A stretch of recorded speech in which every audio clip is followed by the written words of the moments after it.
cloud. Don't worry, nobody will see this, but like my niece works at an AMC, so she gets free tickets. She gets like 3 free tickets a day or something. Yeah, I used to work at a River Oaks Theater. All right, it's letting me in. Sorry that it's giving you some flack. All right, this is Serial, right? Yes. So writing Serial. Yeah, can you see my presentation? Not when I'm doing the stuff on Facebook. Oh. Like it changes the screen. Join discussion. That's too many S's. Junction. What's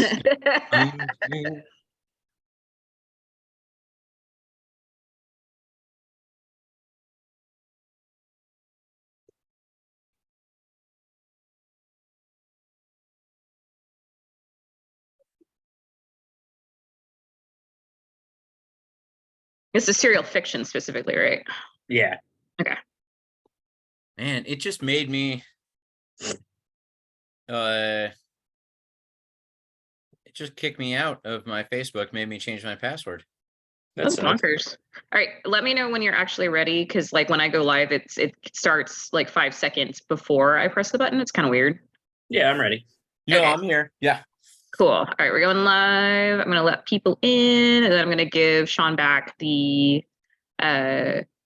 control of everything. Except I'm here. now everybody is coming in, so I can't, like, whenever I push on your thing to make you the host again, it changes it to somebody else's. It's making everybody jump up and down. Yeah. Oh, absolutely. Hello and welcome to Writer's Lunch today, guys. Very nice to see you, and I hope that everybody is surviving the heat. And it doesn't really matter where you are in the country. I'm usually saying that about Houston, but it's happening everywhere right now. So stay safe, stay hydrated, stay out of the sun if you can at all. And super happy to have Ian here today to talk about serial writing, which he is both a proponent of and a fan of.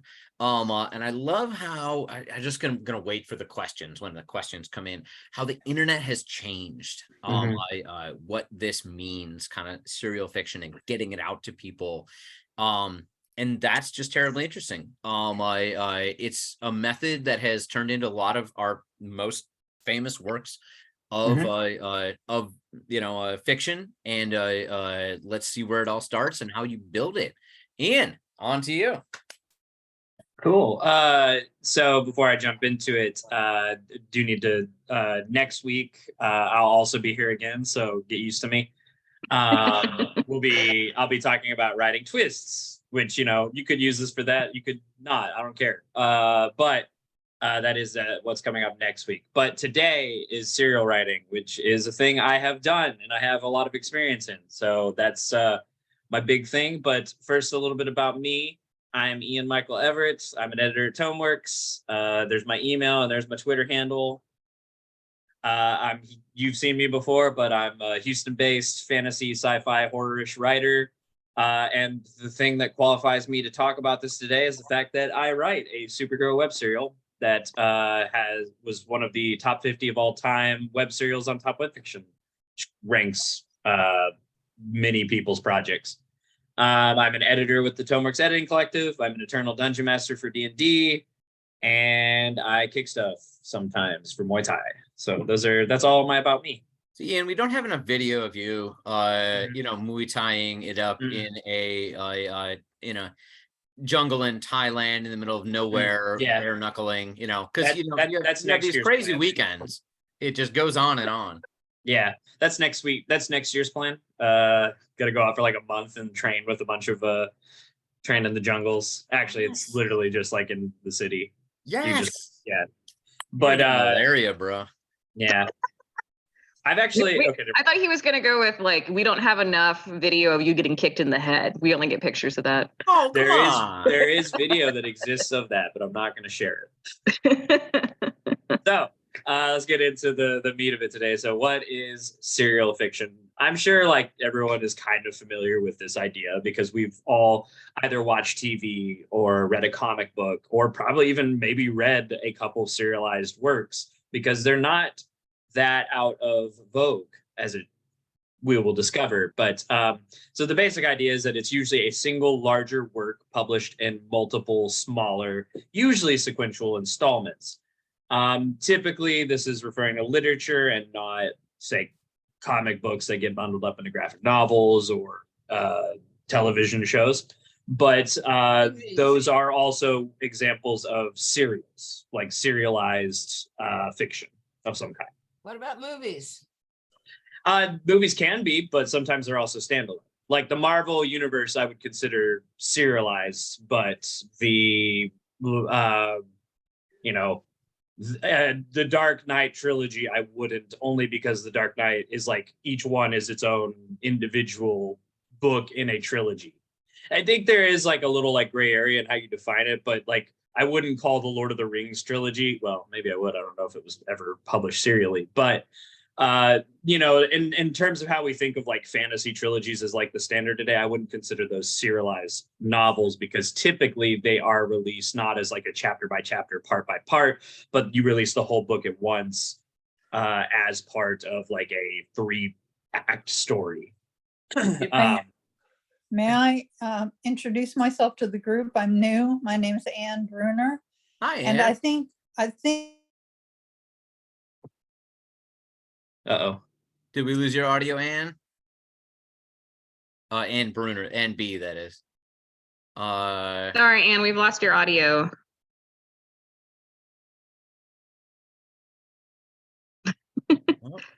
Well, I don't know if we're gonna recover, but only thing I wanted to throw in is to split the hair for Ann Nunes, and to say that if you have a movie, you made a deal to have that put out into the world, you don't know if the next one is coming. You hope so, it does well, you get a sequel, you might even leave some hints in there towards it, but a sequel is different than a serial because it doesn't require a serial requires the next step to be in there. I remember them from childhood. Well, and that's how they Serial. approach. That was before the TV one. That's how they approach like Marvel nowadays, is that you really are expected to keep going. You couldn't have watched Infinity War and then not watched Endgame. Well, I guess you could have, but well, the deal was already made. They already had the production budget for you already knew. But yeah, I want to talk a little bit about the history, and actually we'll get into a little bit about what you were just talking about, Sean. So I went and did some like legwork on some research. I think everyone has some vague knowledge of this. Most people are aware of some of the things I'm about to say, but serials are actually probably the oldest form of book there is, as it turns out. Well, they're the oldest form of like entertainment literature is what I would say. Is that when the printing press first started coming out, and first started like mass publishing was a thing, oftentimes it was cheaper and a safer bet to just print like a short first part of a story, see how it does, and then continue from there. So you'd actually similar logic in terms of like movies, you get the deal, you make that one, and you don't know. But if it did well, they would often go on to get more publications, and stories that didn't would just get abandoned. They were, a faulty investment. But it's not until the 19th century with Charles Dickens that we started to see it get like super like popularized, where you get this scene of serial writers that are being followed by lots of people, where it is kind of like this community that is very popular among readers. Charles Dickens had the Pickwick Paper, which is like considered one of like the earliest Victorian era novels, the one that like exploded the popularity of the scene. Early into mass publishing, the best writers were actually writing serially. They were not writing like standalone novels, because they were getting paid by the word usually. So they were trying to like stretch that out. They were trying to, get lots of chapters that people wanted to follow characters for a really long time. Charles Dickens is an example, Pickwick Papers, large portion of his bibliography, actually, Tale of Two Cities. Uncle Tom's Cabin is an example. There's some others that I'll share on the next slide. but these are the ones that kind of like kicked off the phenomena, as it were. But you would see like authors, the authors that were publishing standalone novels were considered the second rate or third rate writers, not the ones that were writing serially. The ones that were writing serially were the ones that were getting read a lot. People would buy the magazines, the newspapers. If you didn't know how to read, as was a little more common back then, a lot of poor folk would gather and one person would read it out loud for a bunch of people. And Charles Dickens had, you know, a rabid fan base of people across entire society, even people that couldn't read because they still knew his characters. This is why when you read these books nowadays, they tend to be very long and meandering, and you're just like, why is this the case? This is the reason. They were originally published in sequential bits where you're meant to only read like on any given month, you know, 1 to 2 chapters out of the work. You weren't meant to read it in one sitting where it feels much more like a slog. Yeah. Yes. Paid by the word is the important part here.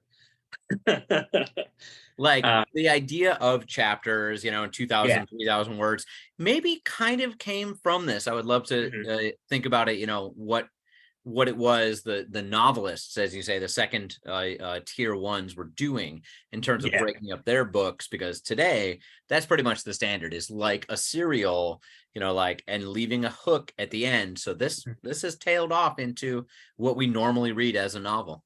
Yeah. No, definitely. I do. The thing though that is different nowadays is like, yeah, you'd leave a hook, but a lot of writers take the chapter approach and still think of it in terms of like the old school acts of like Act 1, Act 2, Act 3, maybe 4 acts if you're doing that. But they don't tend to think of each chapter standalone, which is what I would say is the difference maker. Now, that's not to say that serials don't often incorporate acts. I know I have done it. I know several people have done it. And it's kind of one of those things that's always changing, especially as we move through time over centuries. But continuing the discussion of the 19th century, France was actually a super hotspot for serialized works. The Count of Monte Cristo and Three Musketeers, Alexandre Dumas' work, appeared as, I don't know how to pronounce that. I think it's feuilleton in French newspapers. They were like supplementary political pieces, but sometimes were fiction stories that were published and they were popular. The L'Œuf Errant exploded the circulation of a newspaper that published it from like 3,000 copies in print to like 25,000. It was like an explosive growth just because people wanted to read this story. I think, I do believe Les Mis, Victor Hugo's Les Mis was published serially, if I'm not mistaken. I didn't find that specifically, but I'm pretty sure it was. Victor Hugo did so much that Charles Dickens just kind of copied and changed it into English. So in a lot of ways, his novels are set up similarly to how Dickens's are. And I do know that they were published as books, and also that sections were published in newspapers. I can't say that an entire novel was published serially. Yeah, that's fair. There are other places besides, France, but France and America were like the two big ones. Germany had some serial works, Tolstoy and, oh God, I always fuck that one up. Dostoevsky. Thank you. They had works published serially through the Russian Messenger, and even China. This is debatably, it's the 20th century, like right around the start of the 20th century, they saw some works get published. I still consider it part of the zeitgeist of the first wave. That's really what the 19th century is like the first big wave of serial fiction. And I'm being very arbitrary here because I'm sure within their own century, there was probably multiple waves and multiple communities. But in terms of like the large arc of it, you can divide it to the earlier 19th century stuff, to the 20th century, which is this kind of next wave, and then the modern era. So the 20th century actually saw a big decline. This is where we start to see the standard novel arise, where it's like one story, not trying to get published in a bunch of magazines. because the rise of broadcast through radio and TV started to take that slot in people's life. Instead of, going to a pub or whatever and like hearing a bunch of people read a story or getting over the water cooler over the latest magazine, they were getting over the radio broadcasts or the TV shows. And so you see serial work start to decline, although not disappear entirely. That never happens, actually. They tend to stick around, and you'll see some authors on here have all attempted to do this. I'll talk about some names, but newspapers and magazines shifted into information and news rather than entertainment, although, some still try, but not really fiction, more like, lifestyle stuff, right? But authors like Stephen King still had novels published serially or took short stories that were published sequentially about the same thing and bounded them up into a story. The Green Mile was published in 6 installments, and The Gunslinger, which is the first book of The Dark Tower, was originally 5 separate short stories that he fixed up and bound into one volume. And that's still Stephen King. Yes, The Gunslinger is still Stephen King. The Bonfire of the Vanities was published in 27 parts in Rolling Stone. Other authors have experimented. Orson Scott Card had, he took an old 1970s novel, I think, of his and tried to publish it serially in 2004. Not everyone has had success. Even Stephen King tried it again after The Green Mile, and it didn't go as well. I don't remember what book it was for, but he tried it, and it just, it's kind of a flash in the pan thing. Some take off and some don't. And you're going to see that when we talk about the modern era as well. So the modern era is largely dominated by the fact that the internet is a thing. With the internet, that is what I consider the divide between the 20th century and what I call the modern era of serials. Web fiction existed almost as soon as the internet did. As soon as you could write blog posts, people were actually already starting that. There's one example that was in the 1990s, not even in the 2000s, where it was called The Spot, which was a kind of like dramatic, immersive, like real life stories, quote unquote, of people writing their blogs. But it was all fake. It wasn't real, but it was enormously popular. You had stories that people were telling on forums, people posted on, like GeoCities, WordPress, Blogger, LiveJournal. I'm going to take a breath here and see if anyone has any cool examples. I know, Sean, you probably have some stuff that you were, because I know you were blogging. I don't know if you were aware of anything at that time, though. Yeah. It was all nonfiction, the kind of the things that I was into for sure. Let me say, Anne, if you had a comment, I saw you pop back in. And I know you got cut off. I'm sorry, we were listening and then your audio went off. But if you want to pop on it and toss up your comment, absolutely.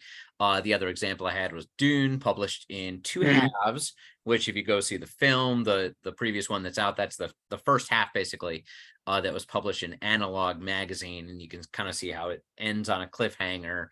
And then the next month in Analog, which I think like the entire issue was devoted to it. They did one and then they did the second half before the book was actually published. And that's a totally different story. But as far as the internet goes, what I love is how internet speak and blogging got into novels. And there's this whole genre of YA stuff from 2000 to 2015 or so that is all written in blog posts or kind of like mix and match things, similar to how a 19th century author would insert letters into a book or make a book out of letters. What was it? Frankenstein is written as letters. And this is just, taking the popular way people are speaking and putting it into novelized form.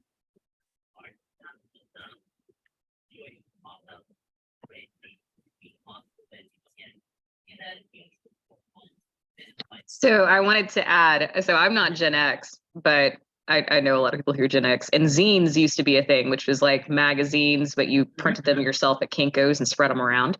And I know there's still poetry zines that are pretty common, but in general Gen X style, they did stuff, just nobody noticed. So there were a number of serials that were spread through zines because they could have any sort of like, there was no limitation to genre or anything like that. So you had stuff that was, nonfiction, poetry, fiction, whatever. But that doesn't last because it was printed essentially on paper, and the distribution was generally limited to your locality and people you knew. Because once you got an actual subscription base, then you turn into a magazine, and then you would professionally print. So there's a lot of stuff that is just lost to time from the 90s and early 2000s, just so you know.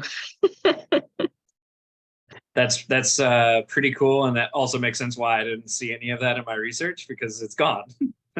I don't know how much of it's saved, or it would be cool to try and find stuff like that. But yeah, you're going to see a gap between 20th century where, people were writing, not really doing this. And then suddenly in when the internet shows up, it starts to get way more popular because it gets easier. But I'm sure that there is a lot that has fallen in the gaps that we've forgotten about or lost to time. What I was trying to say previously, sorry, our power went out, so that's why I got cut off. What I was saying previously is there's an author, Donna Grant, who's made serialization acceptable in the Amazon market, Amazon books, ebooks. She will publish each of her Dark King novels in 4 sections for $2.99 for people who can't afford to pay for the whole book at once. So she'll do it in 4 sections, and then she will publish an entire novel from those 4 sections. Mm-hmm. That was all I was trying to say. I think that was a strategy I've seen before. I think that counts. I mean, you're taking something that's originally supposed to be just one work and dividing it up. We are going to see that Amazon actually does have a platform for this now, but we're going to talk about that later and not now. Let me throw this to Andrew real quick, because that's how Victor Hugo actually relates. Because the Hunchback of Notre Dame, I believe, no, it was Les Mis, was originally published just the first section, and was totally bought out, but it was too big of a book, and so they were selling it in 3 parts at the time in its first printing before sticking it all together. That's not exactly the same as serial fiction, though. Mm-hmm. I'm gonna pick back up where we left off. So we were talking about stories told through WordPress, Blogger, LiveJournal. Around the 2010 mark, we start to see this kind of explode. This people were like, oh, I can just release a story on my blog, sequentially. I can post chapters.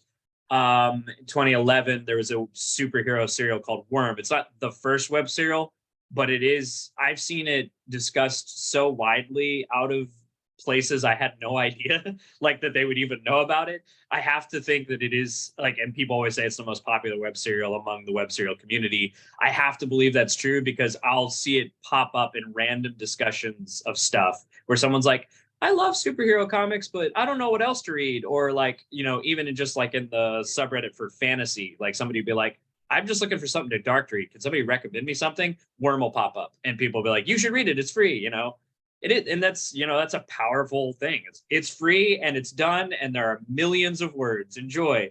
That's, for some people, that's okay, all right, okay.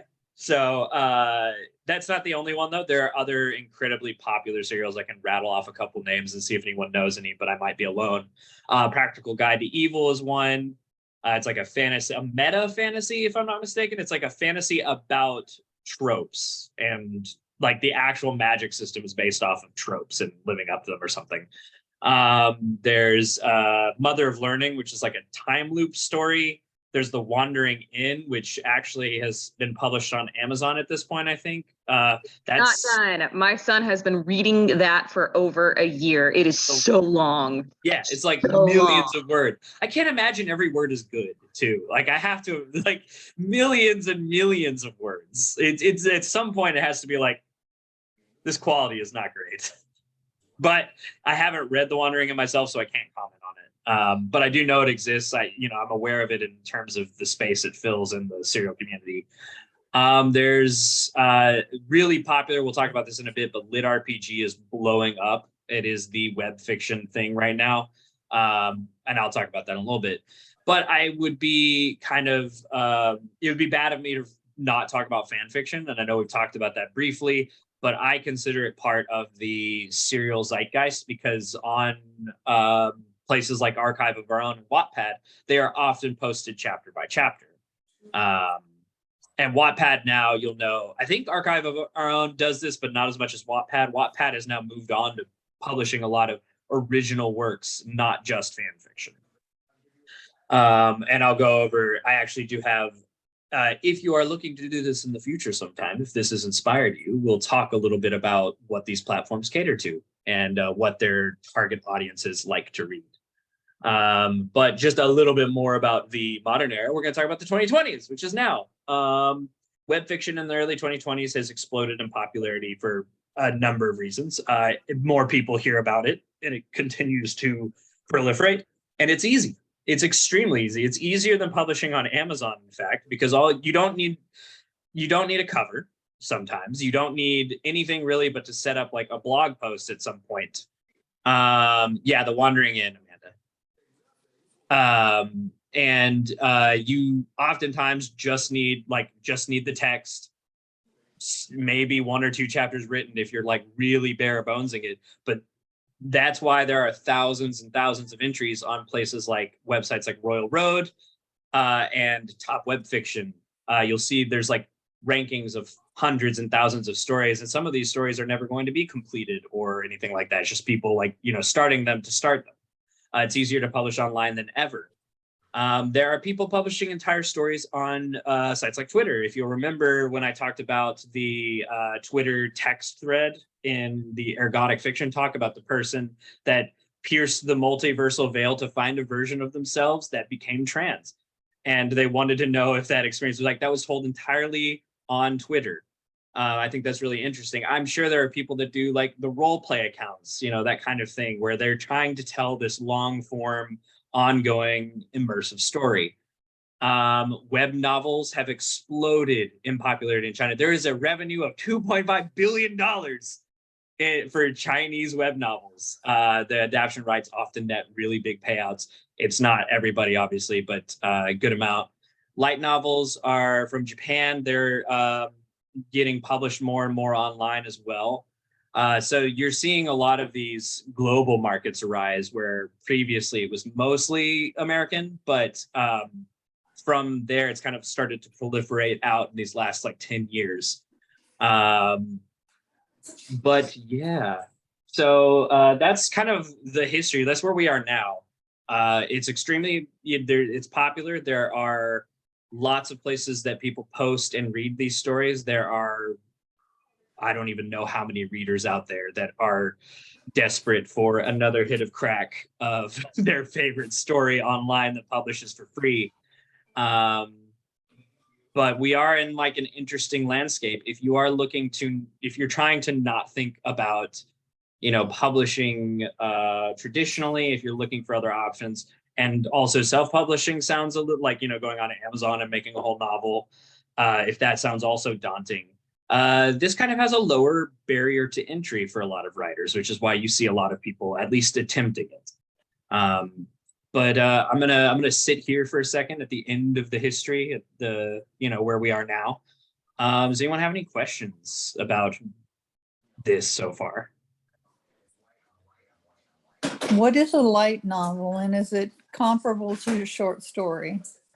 No, so a light novel is typically, so I think they started as adaptations of manga, or it's the other way around. I don't actually know which way it is, but it's from Japan.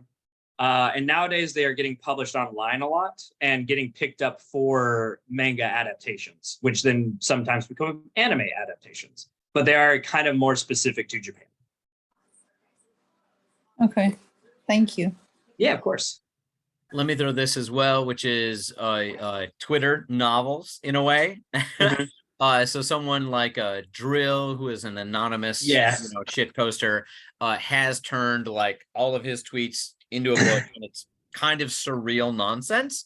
But Yeah. that got packed together and put into a book.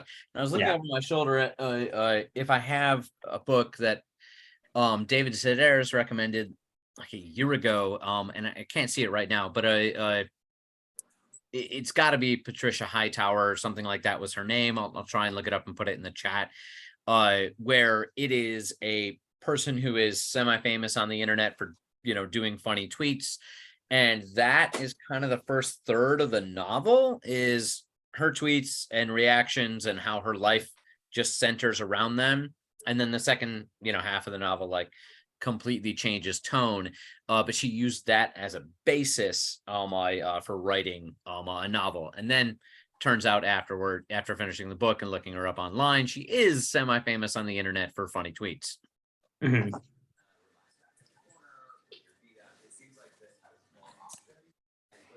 Okay, I'm gonna go ahead and move on. So there is a current landscape for serial publishing, online web fiction right now. Wattpad is probably, I think it might be by numbers the biggest one, but I'm not entirely sure on that. It is one of the larger gorillas in the room. And what I've done here for y'all is I went and I looked at like what their top lists were each, so if you're ever thinking about writing in any of these, you kind of know if your story would fit there or not. Wattpad tends to favor romance, for example. Romance is extremely popular. It's like the #1 genre, even over fan fiction, which is what Wattpad was originally there for. Teen YA stories are very popular, and werewolf stories. If you're writing a werewolf story, you could publish it on Wattpad. They love that there, apparently. Kindle Vella is Amazon's answer to serial publishing. They have like an official platform that you can publish on. They too favor romance and YA and fantasy. Romance is as always, is one of the big genres, and it has a large amount of readers that always want just a little bit more. That's probably why it dominates the how do I say this, the serial landscape in terms of these two giants, but it's not the only ones. Reddit actually lends itself pretty well to serial publishing. There are writing communities, if anyone's ever seen like those writing prompt communities where people will post a prompt and then a bunch of people write a story and the best one gets upvoted the most. But there are specific communities that center around cataloging and writing stories. For example, HFY, which stands for Humanity Fuck Yeah, is anthropocentric science fiction, which is basically humans are really cool. There's a bunch of stories about us being cool in the universe, basically. And whether that means really cool as in like the hyper violent war gods or, really awesome people that go around sharing our knowledge or whatever, it doesn't matter. As long as the central idea is that humans, cool, that's what that Reddit wants. No Sleep does immersive horror. So they tell them stories like they're real, like they really happened. And everyone winks and nudges and says, yep, this happened. And many of them are told across multiple parts. Some are, just one post and done, but there are some that, they'll tell a story in like 5 parts or whatever. And the idea is that they're giving you an update on the story as they continue. Like they'll make the original post like, is this situation weird? It happened to me. And it's like describing like getting haunted by a Spider-Man, and not the comic book character, but like an actual spider person. Then they'll make an update like the next day where everyone's like, are you okay? And like pretending like this is real. That's a fun one. There's other Reddits out there. There's Rational Fiction, which is dedicated to curating web fiction that features intelligent characters. They like characters that make logical decisions. And so that's what they center their subreddit on. That's another one I'm aware of. There are subreddits dedicated to Chinese web novels and light novels from Japan as well. So, there's a subreddit for everything, as they say. There is on Medium, there's a thing called Fiction Hub where you can submit stories, and those are stories that are told serially on Medium, which is a pretty big place these days.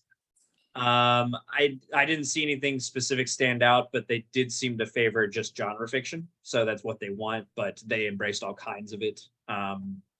The top stories were Superman fan fiction about him being smart or something. And I saw another one that was like just some sci-fi stuff, basically. So, you know, they do whatever. That's if you don't know where your story fits, that might be a good place to look if you're looking to write a serial. Royal Road is one that I'm familiar with. I've actually engaged with. They favor lit RPG, which is a pretty big new genre. Progression fantasy, which is like lit RPG's pseudo form, where they don't actually put RPG stats, but the idea is that the character's getting stronger by accumulating power. They like superhero works, which is why I interacted with them, and other niche sci-fi stuff. They do take all kinds of stories. They're just not as popular among the readers on Royal Road. But a Royal Road originally started as a translation site for web novels. So their original purpose was to translate entries from web novels coming from, I think, China, and then for English audiences. But then they decided to move to a publishing platform and just take stories. And that move has worked out really well for them. They have a lot of readers now. So, do you want to write one? Now that I've talked about it, is everyone inspired? Yeah, I see a yes. Okay, I do want to talk about what you just shared, Shannon, because I've actually talked to Serial Box people. I got reached out to when I was writing. This is when they were Serial Box. They don't, I don't know if they take submissions, because they kind of veered off into, we do podcasts now. And they also take, they got rights to do like Marvel stuff. Yeah. So I think that's what they focus on. Yeah. So historically, like 10 years ago, you could submit like an application, but that preceded the now. But I just reminding you, like, so the reason I think Realm is kind of important is because like it's bridging two medias, but then they've also sort of like mainstreamed better. I don't want to say better, but like they're more mainstream than a lot of the stuff that like you've indicated. You know, it's all sort of podcast based, so you listen to it on your phone, and you can find things that you may have like watched the movies for or watched the TV show, which is why I brought up Orphan Black, because they have like the continued universe for that and that kind of thing. Mm-hmm. And yeah, they're not alone. There's other ones. There's Jukebox Serial, which is like a mobile app, and that's an interesting thing. From my understanding, so Serial Box originally did reach out to me at some point, like 2019. They were interested in maybe acquiring, but it didn't. I think that was right as they were shifting directions, so it didn't end up working out. But it was an interesting discussion, because I think what they realized is that business wasn't going to be successful for them, just the pure writing serials. What I remember their original plan is that they'd have a couple of segments that were free, and then you'd have to pay to buy coins to get the next entries. And I think that is something that other people have tried to replicate, and no one seems to make it stick as a sustainable business plan. Yeah, I'm fairly certain, like, because some of their stuff is completely like you have to pay for it directly, but most of their stuff, because you listen to it like on Spotify or whatever, like you're paying for ads essentially. Like that's how you pay, is by listening to the ads. The advertisement people actually pay Realm, not you. Yeah, and I think that's probably the more sustainable of the practices. Every one of them probably has like a premium option, but that's never their bread and butter. So writing a serial, I've seen several people say, yeah, they're interested. I've done it, and I'll talk a little bit about my experience in a bit. I'll do a little self-promotion, if you'll forgive me. But I do want to talk about just the tenets of what I've observed with writing a serial.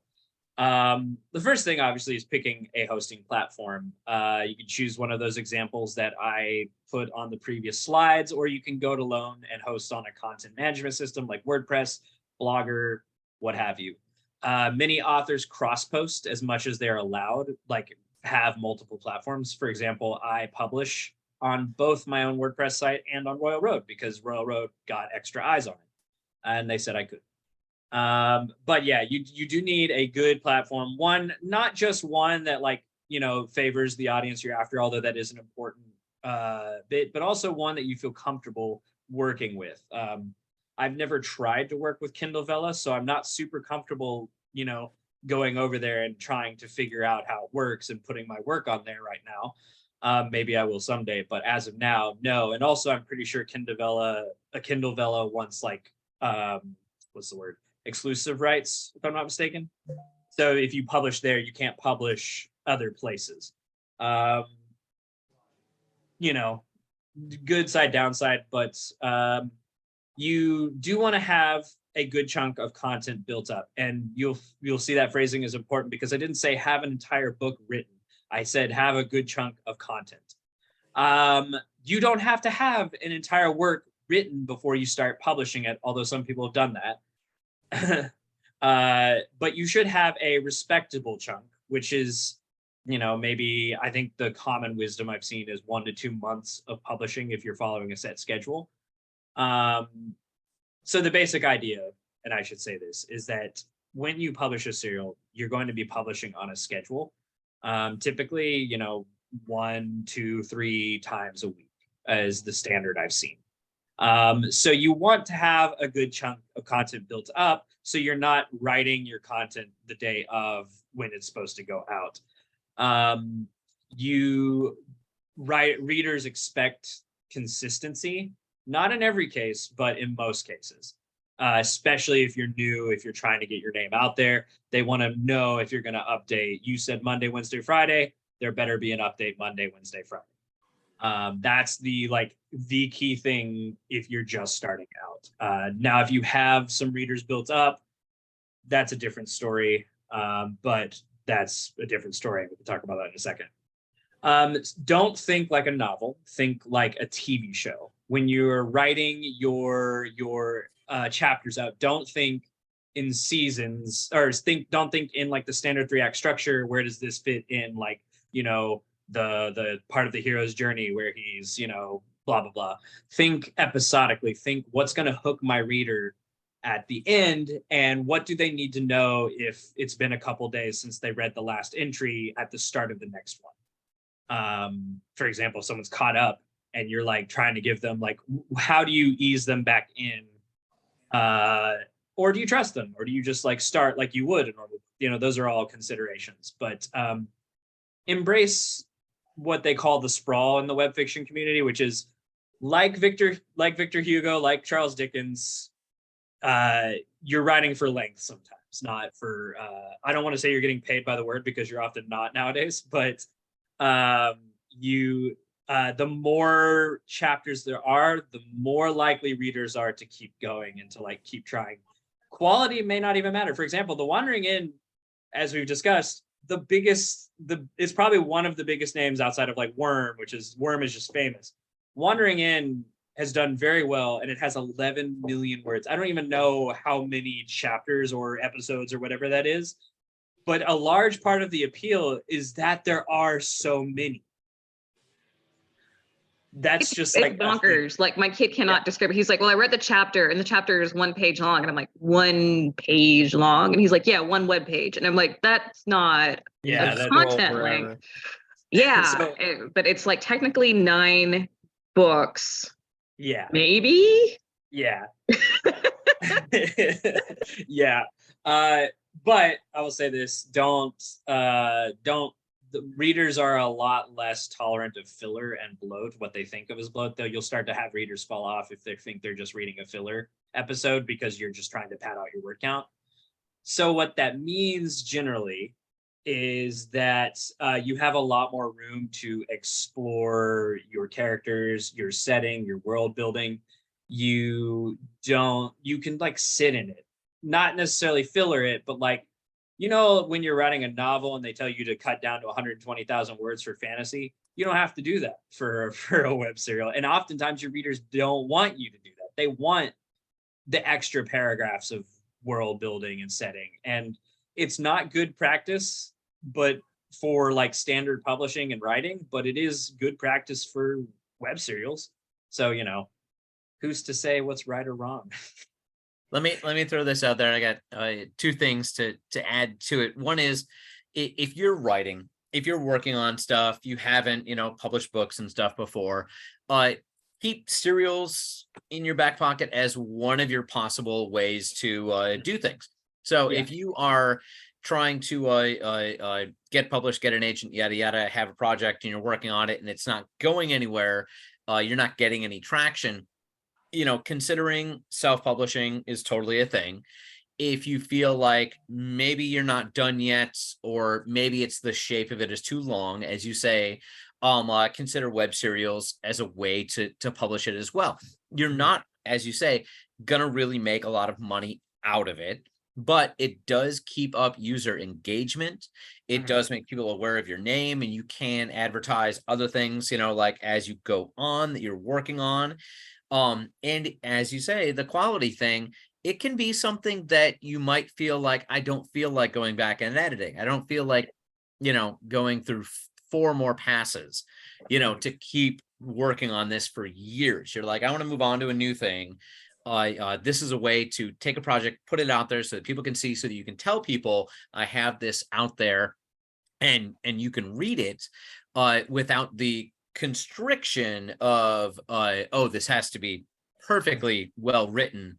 It is fine if your there and theirs aren't exactly correct. In fan fiction, in serial fiction, the internet version, there's a lot more leeway to, like, I enjoy the story, I don't care as much about how it's written. Yeah, and that's not to say that those, you know, it's a weird conversation, right? Because like I think a lot of us who want to get into writing tend to think of what's the highest quality I can write at, and how do I make money off of it. And this is more for somebody that just enjoys the act of writing sometimes, I think. That's not to say that you can't make money off it, because as I'll discuss, you actually can. But it's not like, you know, the payout that some people would expect, especially hearing the numbers that someone like the writer of A Wandering Inn puts up, because A Wandering Inn makes a lot of money, but it makes a lot of money because it's primarily a business model, not a web serial, if that makes sense. But I want to move on. So writing a serial, continuing, be consistent is like, I should have put this as number 1, but I wanted to like ease into it chronologically. This is probably the most important thing in terms of starting out a web serial. It's stick to a format, a standard word count for your audience. So, you know, the rough ballpark I've seen is 1,500 words to 3,000 words is the ideal. And a standard schedule for publishing updates. So whether that's Monday, Wednesday, Friday at 12 p.m., Thursdays at 2 p.m., Sunday at midnight, whatever you promised your readers you were going to do it. Or you have a really good excuse when you can't make that. But that's what the whole having a chunk built up, having what they call the buffer is. You can just schedule it and not worry about it, especially if you have life circumstances come up. But you should generally stick to your same schedule.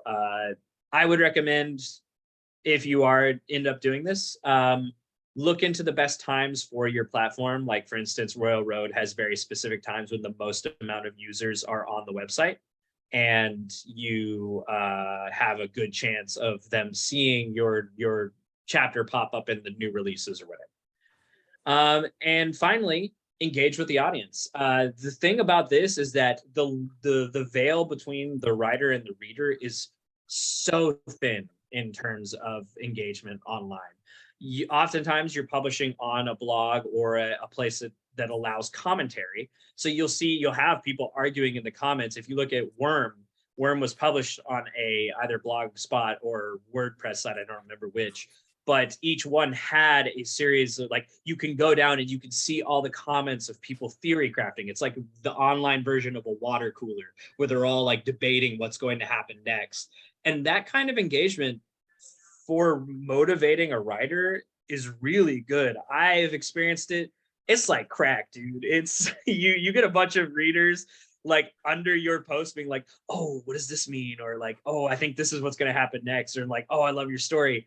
And you're like, that feels pretty good. That feels pretty good. Oftentimes you don't have that as much as like a standard traditional published writer. There is a larger separation between you and your audience, often reserved for conventions or, speakings. It is a strong dopamine hit.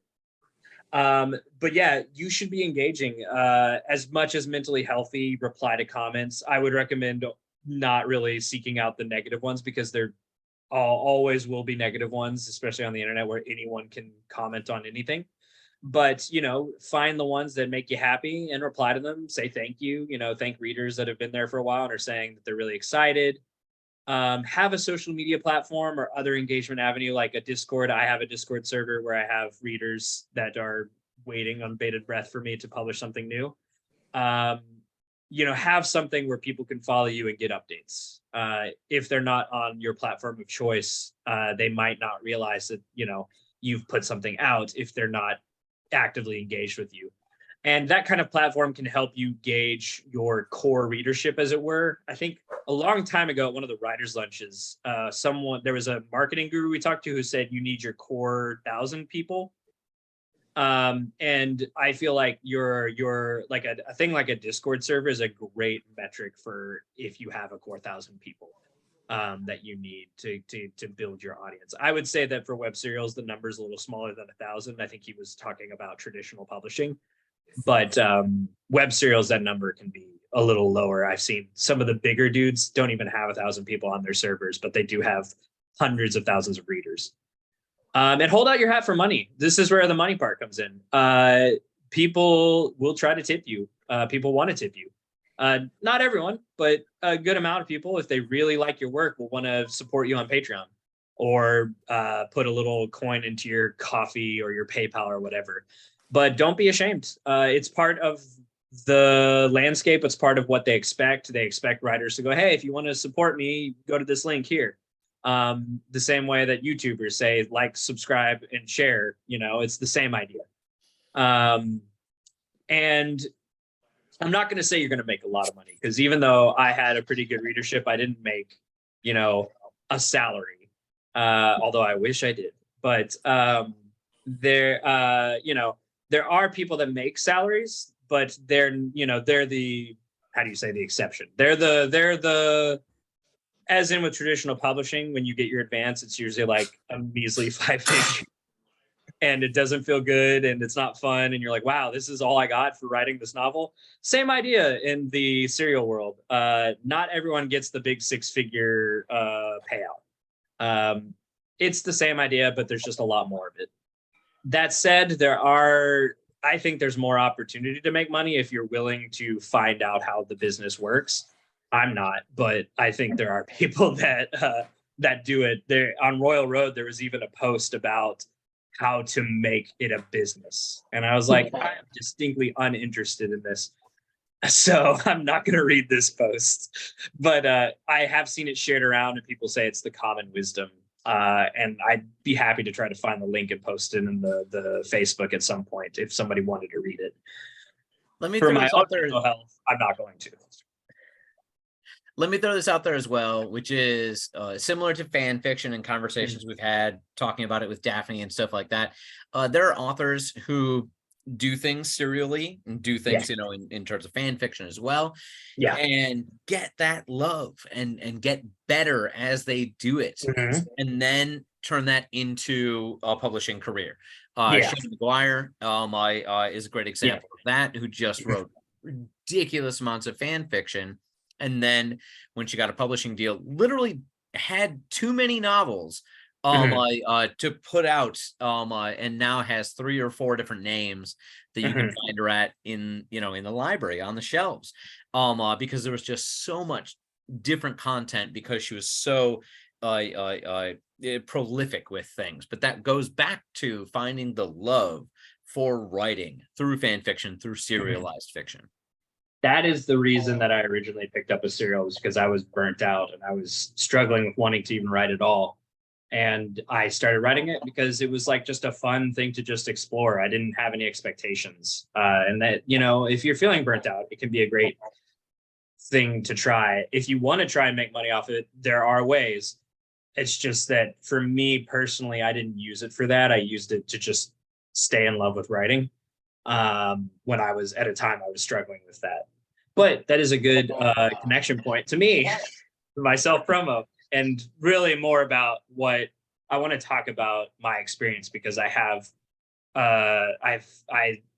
for several years I lived in this landscape, and I still kind of do, but I was much more involved in it in 2018 to 2020. So I wrote a web serial called Inheritors, which you can see the little cover right there, little dude holding a bat. Yeah. It was a superhero web serial. It followed a clone of the greatest hero ever. It was, you know, dark, kind of sci-fi fantasy, not really super, you know, more superhero than anything, but definitely I was just trying to write whatever hit my fancy. It ran from 2018 to 2020 originally, and I can talk about that if somebody wants to ask about that. But what happened was I ended up doing a new version that will be actually, I'm going to say it's publishing soon, but resuming soon, because there's only 6 episodes of that out, and they were published a little while ago. But at its height, I did have 200,000 views and several hundred dedicated readers that were really excited to keep seeing posts from me. So that's why I felt a little qualified to talk about this. I did have some success. It didn't pay the bills or anything, but I did get beer money, so that was nice. But my experience writing a serial, so I've broken literally every single one of the rules I've told you about. I've stopped and started multiple times. I didn't have a set schedule. I didn't have a buffer at some points. I've rewritten it. I didn't engage with readers at certain points, but I kept going. And I think the thing is, when I say be consistent, I think is be persevere is really the underlying rule, because the thing that separated me from everyone else at the end of the day, and why I still have on my Discord server like 100 people waiting for something, is the fact that they know that I've still been working on it, because I never stopped working on it. And I think that's the important thing that I took away from it. But I've not always loved the very thin layer between my readers and me. I will say that some of the more like negative comments, or like people that are, I'm just gonna say people are stupid, you know, people that are mean or dumb or whatever, you get more raw. So you really have to have a thick skin. I didn't always love having to have a thick skin. But I also did, like, there were comments that literally like almost made me cry, that were so like emotionally touching and moving, that it was like, all right, I was worth it. I can endure all the shitty comments for this. I found it, like I said, I got into it at a time when I was extremely burnt out. So I really found it freeing to write something that I didn't have any expectations for. I wasn't even trying to adhere to a novel format. I just wanted to write a story about a character that I really enjoyed writing about. And I was allowed to do things that were different, weird, or offbeat, or things that chase different tropes that aren't super, what's the word? I don't know, standard to whatever genre or whatever. Let me experiment a lot more. But those are like my big key takeaways. I'm very happy to answer more minute detailed questions if anyone wants to. But other than that, that's my presentation. So that's serial writing in a nutshell. But there's a lot more I could talk about. I could go into much deeper discussion. This was only 13 slides, and we already almost took up the whole hour. So you said this was a short one, Ian? Talk about everything. I didn't even talk about my friends' web serials. So. No, I was gonna say, like, we haven't talked about the ones that didn't make it, like the lessons you learned. Yeah. We'll both talk about that. But yeah. I think since people are trying to figure out how to do it, we should open it up for questions for anybody. Yeah. Jean did ask where it could be found, so I sent into the chat, the locations for the top web fiction, and also for your direct website, which is inheritorserial.com. I kind of spooned that word, inheritorserial.com, not serial. Serial. I'm competing with a Korean web drama or a TV drama. When you type in Inheritor Serial on Google, we'll get you my stuff. It'll also get you the Korean airs for some reason. I don't know why. I haven't figured that out yet. I don't know how to supplant them.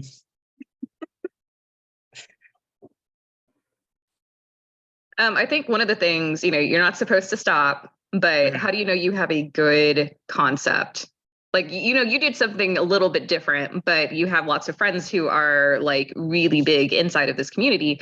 How do you know what you're starting on is something that you're going to like want to do for the long haul?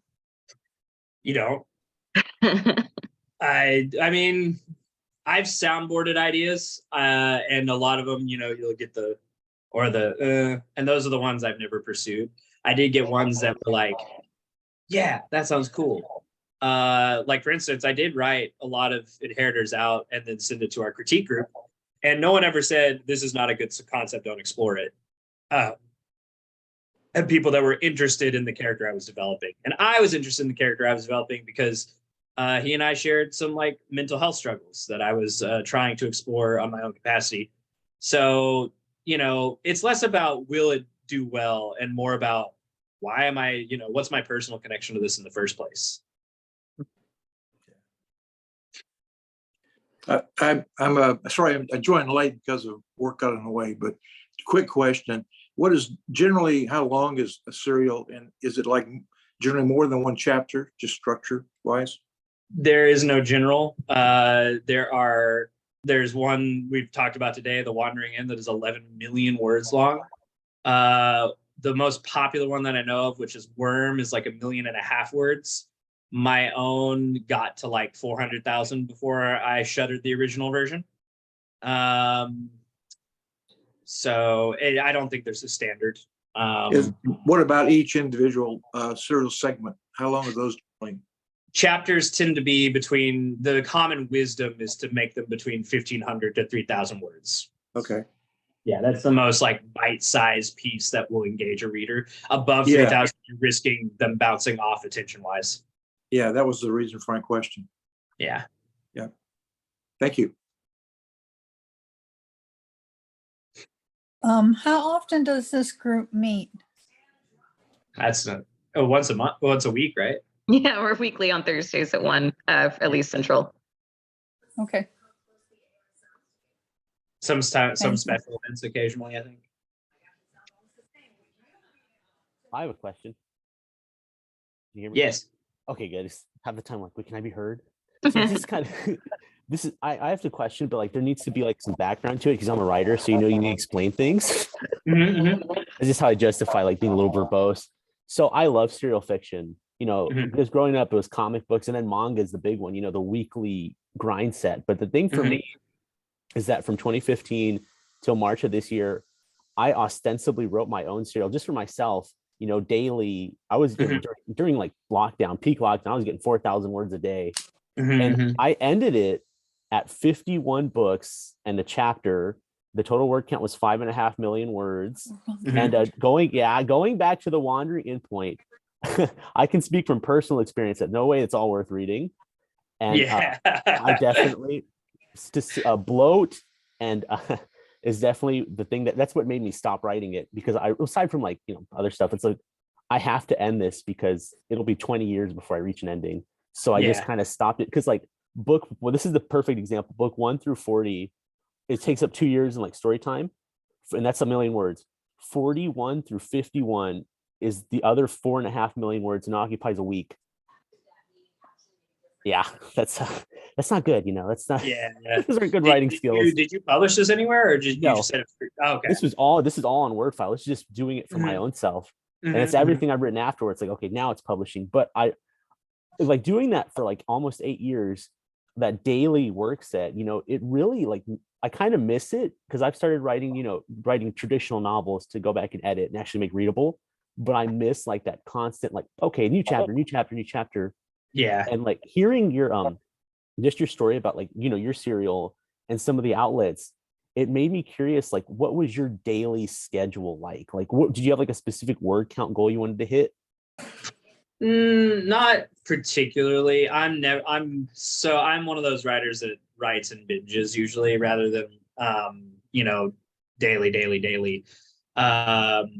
for instance, I'm actually finishing the first book of the relaunch for this, and I've written for 2 years. I wrote hardly anything on it, and then in this last like several months, I've written like 100,000 words. So it kind of, for me, it comes in waves, and that's the way I just write. I can't explain it, but I am trying to get better at like actually having a set schedule, but I don't know. I just write when I feel like it's time to. That's another reason why, like, you're talking about, like, why would you want to do serial, like, even if it's not for the money, right? Just because you just like the sheer act of writing. And I realized, like, I just like, the sheer act of writing. But the thing I really want, aside from like money, is I want like reader engagement. Like, going back to some of your earlier points about like where to submit and why, like, so the thing I wrote started as fantasy and it ended as a romantic comedy. Over like the 8-year trajectory, that's where it ended at. And I realized I liked writing melodrama and I liked writing romance. So like, that this is Wattpad and Kindle Villa, it's something to keep in mind, but it's interesting. Those are the popular genres for sure. I mean, I think they're Shannon, correct me if I'm wrong, but romance is like the genre, right? For fiction, just across the board, you're going to find a very large romance readership. Like, romance really is like big. So if you're doing like melodrama and romantic comedy, like Vella may also be a really big one for you, which they have like a coin system. It's kind of weird because it is Amazon, but from my understanding, it is thriving. Yeah, they're the ones that have pulled off that formula, and I think it's just because of Amazon. Yeah, I think Amazon. There's no other reason than the fact that it's Amazon. Yeah, like, but like if you go on to Vella and you actually just peruse their categories, romance is really big and really like stratified. So you have like, a bunch of different kinds. So you can't just go on and just be like, oh, romance. Like, it's like 6 different layers deep of what kind of romance. So that, that also does help, because like if you figure out where you fit inside of that market, then you can make bang. But like, this isn't serial specifically, but most of the people that I know that are self-publishers, like, they spend, if they are really successful, they're making an actual income on it. Like, they spend half of their time trying to figure out how to advertise or engage their readership to keep people coming back, and then the other half of their work time writing. So like, if you are going that route, or if you're trying to make this into a career, whatever amount of time you have to work on this, half of that probably should be like trying to find ways of getting your readership to like come here, come back, whatever. And then half of that should be like the actual production of your story. Well, thank you for this presentation. This was really inspiring. Yeah. Very, very happy to talk about this. It is a topic that is near and dear to my heart. All right, bud, we are like 10 minutes past. Yeah, I was gonna say, as well, near and dear to Ian's heart, plot twists. Yeah, next week. Twists. Next week I'll be here again talking about plot twists, and I'm not gonna come up with a structure because my brain's dead. But there will be structure next week. We'll talk about plot twists. Okay. Bye, everybody. Thank you. Thank you. All right, y'all. Bye-bye.